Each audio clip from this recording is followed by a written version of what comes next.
Assalamualaikum warahmatullahi wabarakatuh. Bismillahirrahmanirrahim. Alhamdulillahirabbil alamin. Wassalatu wassalamu ala asyrafil anbiya'i wal mursalin sayyidil hurril muhajjalin wa ala alihi wa sahbihi ajma'in, amma ba'd. Semoga Allah subhanahu wa ta'ala memberi kita kesehatan yang sempurna lahir maupun batin, dan semoga sholawat dan salam senantiasa tercurah keharibaan baginda Nabi besar Muhammad sallallahu alaihi wasallam kepada keluarganya, sahabat dan tabi'in hingga para pengikut sunnahnya yang mulia, amin ya rabbal alamin. Para pendengar yang dimuliakan Allah subhanahu wa ta'ala, berbicara mengenai ibadah puasa, yang mana adapun yang berkaitan dengan ibadah puasa adalah waktu. Di sini dijelaskan bahwa ada perkara-perkara yang mewajibkan seorang muslim atau muslimah untuk berpuasa. Di dalam kitab Safinah dijelaskan pada pasal fima yajibu bihis siyamu, yaitu pasal menerangkan tentang perkara-perkara yang mewajibkan puasa Ramadan. Yajibu shaumu Ramadana bi ahadi umurin khamsatin ahaduha bikamali sya'bana 30 yauman. Puasa Ramadan diwajibkan sebab salah satu perkara dari 5 perkara. Yang pertama adalah genapnya bulan Sya'ban menjadi 30 hari dimulai dari ru'yatul hilal di bulan Sya'ban. Siti Aisyah radhiyallahu anha berkata, Rasulullah sallallahu alaihi wasallam selalu lebih berhati-hati di bulan Sya'ban daripada di bulan-bulan selain Sya'ban. Ini merupakan dalil bahwa menggenapkan bulan Sya'ban menjadi 30 hari dimulai dari ru'yatul hilal, bukan dari hisab. Yang kedua, ru'yatul hilal artinya melihat bulan. Ketika orang melihat bulan atau orang telah melihat bulan, maka diwajibkan orang itu berpuasa.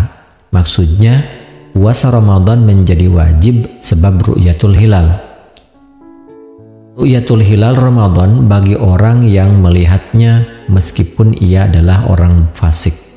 Dalam ru'yatul hilal wajib terjadi di malam hari, sehingga apabila hilal Ramadan terlihat di siang hari, maka tidak memberikan pengaruh sama sekali terhadap kewajiban berpuasa.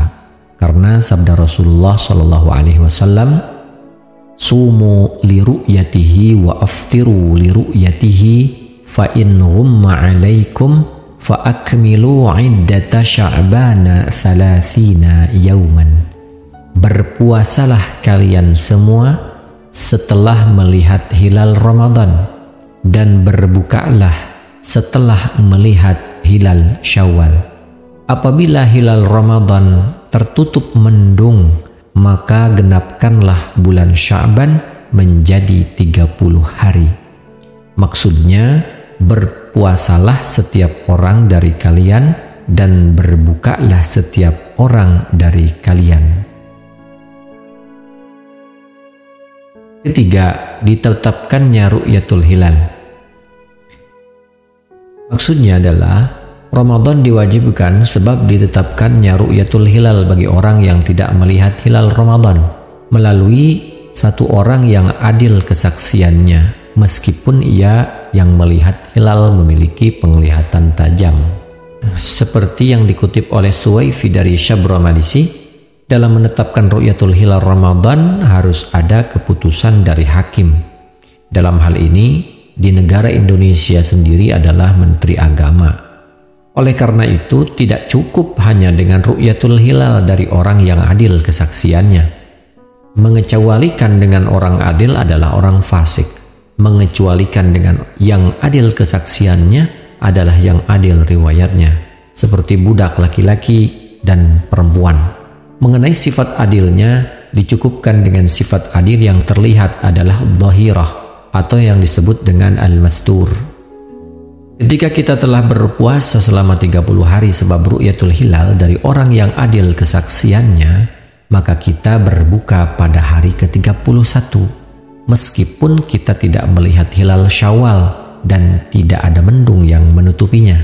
Tidak masalah jika berbuka tersebut ditetapkan dengan satu orang adil, karena tetapnya tersebut secara dhimnan, artinya bersifat tercakup. Karena sesuatu dapat ditetapkan secara dhimnan, artinya bersifat tercakup, dengan sesuatu yang lain yang tidak ditetapkan secara dhimnan sama sekali. Kata Syekh Nawawi di dalam Kasyifatus Saja, ketahuilah sesungguhnya Ramadan ditetapkan dengan kesaksian orang adil, meskipun hisab qat'i atau hitungan pasti menunjukkan tidak mungkin terjadinya ru'yatul hilal. Seperti keterangan yang dikutip oleh Ibnu Qasim dari Ar-Rumli, ini adalah pendapat yang mu'tamad, yang bertolak belakang dengan keterangan yang dikutip oleh Qalyubi, karena pendapatnya tersebut adalah yang dhaif, seperti yang dikatakan oleh Mudabighi.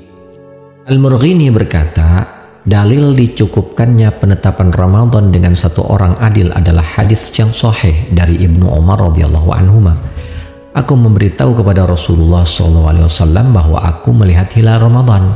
Kemudian beliau berpuasa dan memerintahkan orang-orang untuk berpuasa. Perkataan Umar, aku memberitahu kepada Rasulullah SAW adalah dengan lafaz syahadah, kesaksian.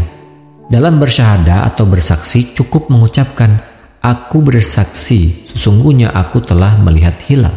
Meskipun tidak mengucapkan sesungguhnya besok sudah masuk Ramadan.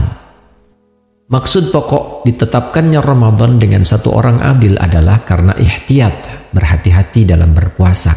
Begitu juga ibadah-ibadah lain seperti wukuf, dengan artian bahwa ditetapkannya Dzulhijjah dengan ru'yatul hilal oleh satu orang adil. Yang dimaksud syahadah di sini adalah syahadah hisbah, artinya kesaksian yang mencukupi yang lainnya. Maksudnya, syahadah yang tidak diharapkan adanya pahala di dunia.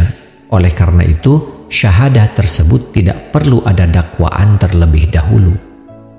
Sebagaimana dikatakan oleh Al-Mudabighi, apabila orang adil itu mencabut syahadah atau kesaksiannya tentang ru'yatul hilal, padahal orang-orang sudah mulai berpuasa, atau apabila ia mencabut syahadahnya setelah ditetapkan dan diputuskan oleh hakim atau menteri agama, meskipun orang-orang belum mulai berpuasa, maka wajib atas mereka berpuasa dan mereka nantinya berbuka dengan menggenapkan Ramadan menjadi 30 hari, meskipun mereka tidak melihat hilal Syawal. Yang keempat adalah yang mewajibkan berpuasa, berita tentang ru'yatul hilal dari satu orang adil riwayat yang terpercaya. Maksudnya adalah puasa Ramadan diwajibkan sebab adanya berita tentang ru'yatul hilal dari satu orang adil riwayat yang terpercaya, mauthuq.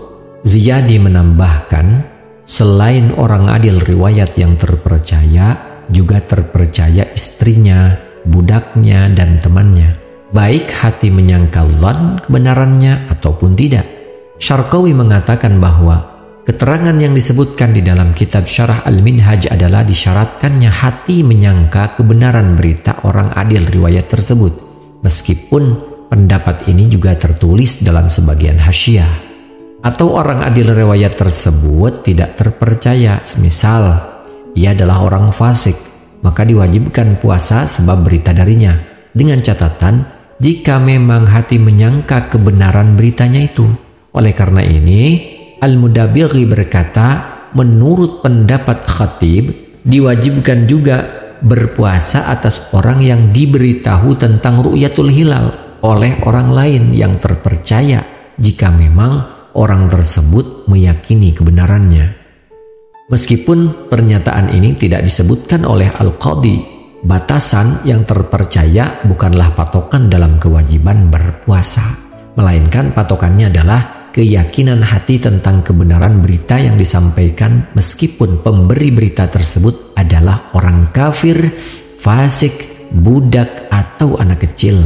As-Suwaifi berkata, menurut pendapat khatib, keyakinan hati tentang berita ru'yatul hilal bukanlah batasan, melainkan patokannya adalah salah satu dari dua hal, yakni orang yang menyampaikan berita itu adalah orang terpercaya atau keyakinan hati atas beritanya. Imam Asy-Syarqawi berkata, apabila orang fasik melihat hilal, sementara itu hakim menteri agama dalam hal ini tidak mengetahui kefasikannya, maka boleh bagi hakim atau menteri agama tersebut menawarkannya untuk bersyahadah. Bahkan wajib menetapkan puasa berdasarkan syahadahnya itu.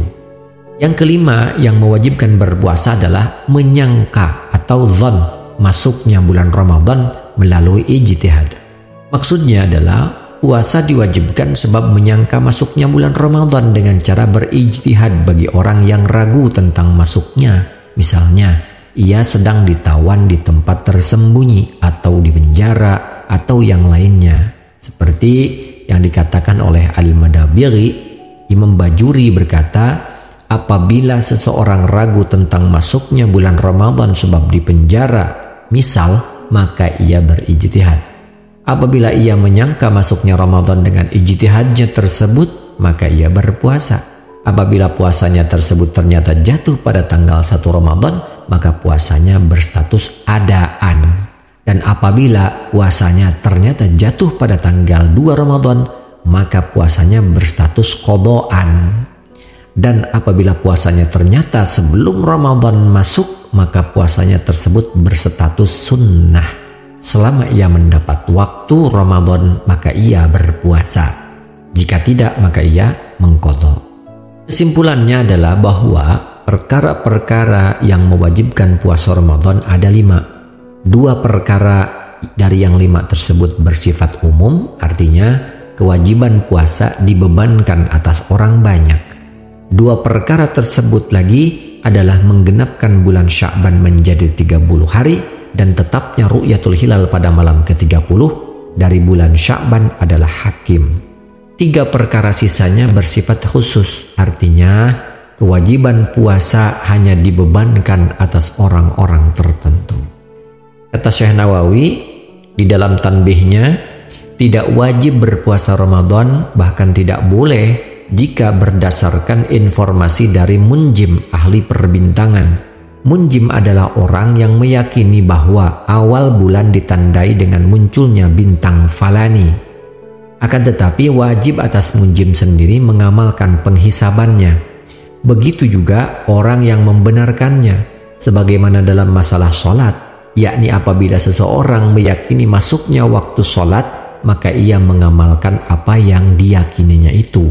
Sama dengan munjim adalah hasib, yaitu orang yang berpedoman dalam menentukan awal bulan dengan stasiun-stasiun bulan berdasarkan perkiraan rotasinya.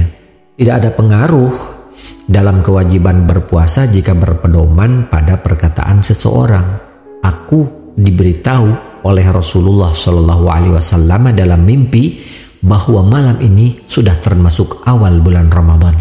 Karena tidak adanya sifat dhabit dari mimpi tersebut, bukan berarti meragukan kebenaran mimpinya. Kata Syekh Nawawi di dalam cabang Far'un, ketika hilal terlihat di satu wilayah tertentu, maka hukum terlihatnya hilal juga berlaku atas wilayah yang berdekatan dengannya. Kedekatan antara 2 wilayah tersebut ditandai dengan persamaan tempat terbit dan terbenam. Sekiranya terbenam dan terbitnya matahari dan bintang di 2 wilayah tersebut terjadi dalam waktu yang sama, ini adalah menurut ulama ahli falak. Adapun menurut ulama fiqih, kedekatan antara 2 wilayah tersebut ditandai dengan sekiranya jarak antara keduanya tidak sejauh 24 farsakh dari berbagai arah. Ketahuilah sesungguhnya ketika hilal terlihat di negara timur, maka terlihat pula di negara barat. Tidak sebaliknya. Apabila seseorang telah berpuasa, kemudian ia pergi ke wilayah A yang jauh dari wilayah B, di mana hilal Syawal telah terlihat di wilayah B. Lalu ia mendapati penduduk A masih berpuasa di hari terakhir Ramadan. Maka jika penduduk wilayah B telah mengadakan hari raya Idul Fitri sebelum ia pergi ke wilayah A, lalu mendapati penduduk wilayah A berpuasa, maka ia wajib berpuasa bersama mereka meskipun puasanya telah genap 30 hari, karena ia menjadi bagian dari mereka. Atau apabila ia pergi dari wilayah A ke wilayah B, di mana hilal Syawal telah terlihat di wilayah B, maka ia berhari raya bersama penduduk wilayah B, dan ia mengqadha 1 hari jika puasanya baru mendapat 28 hari, dan tidak perlu mengqadha jika puasanya telah mendapat 29 hari minimal. Hukum di atas berlaku tidak hanya dalam puasa, tetapi juga berlaku dalam ibadah selainnya. Bahkan apabila seseorang telah sholat maghrib di wilayah A, kemudian ia pergi ke wilayah B, dan ternyata di wilayah B matahari belum terbenam, maka ia berkewajiban mengulangi sholat maghrib. Demikian perkara yang mewajibkan kepada puasa. Keterangan ini diperoleh dari kitab Kashifatus Saja, Syarah Safinatun Najah, yang ditulis oleh Syekh Nawawi Al-Bantani Al-Indonesi. Kurang lebihnya mohon maaf. Wassalamualaikum warahmatullahi wabarakatuh.